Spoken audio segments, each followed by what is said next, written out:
यह कहानी सच में दिल छू लेने वाली है और इसमें हर भावना को गहराई से समेटा गया है।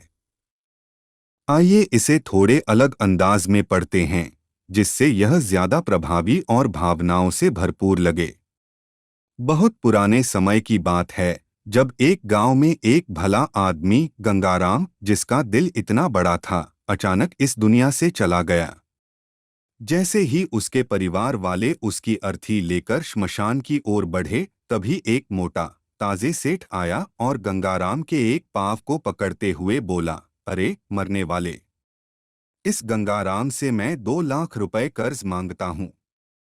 पहले मुझे मेरे पैसे दो, फिर इस आदमी की अर्थी को श्मशान ले जाओ। अब पूरे गांव में हलचल मच गई और गंगाराम के तीनों बेटे, जो काफी शर्मिंदा थे, बोल पड़े, हम तुम्हारा कर्जा नहीं देंगे। पिताजी का क्रिया करना है, पिताजी को श्मशान भेजना है, और वैसे भी अब वो इस दुनिया में नहीं हैं।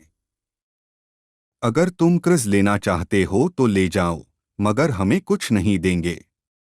यह सुनकर पूरी बस्ती गंगाराम के बेटों पर थू थू करने लगी।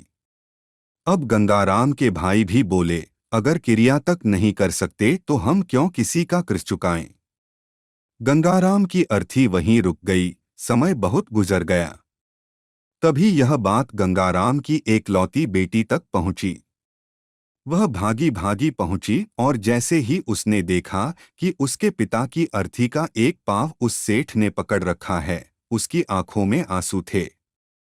उसने तुरंत अपना सारा जेवर और जितने भी पैसे थे वो सेठ को दे दिए।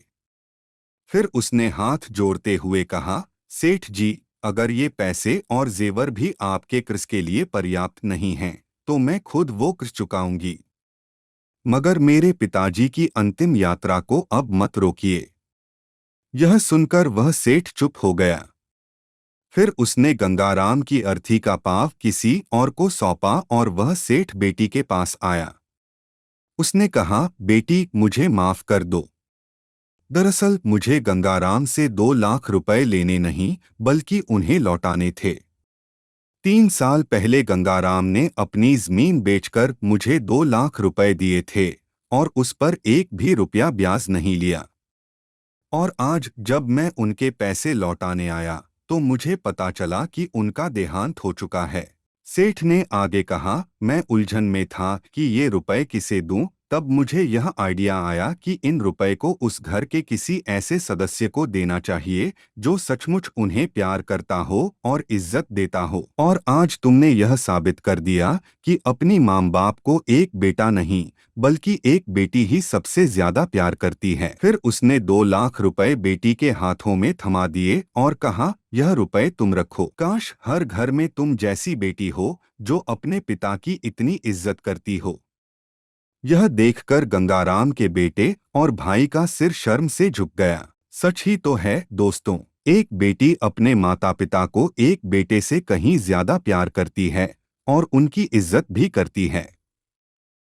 इसीलिए बेटी पढ़ाओ, बेटी बचाओ।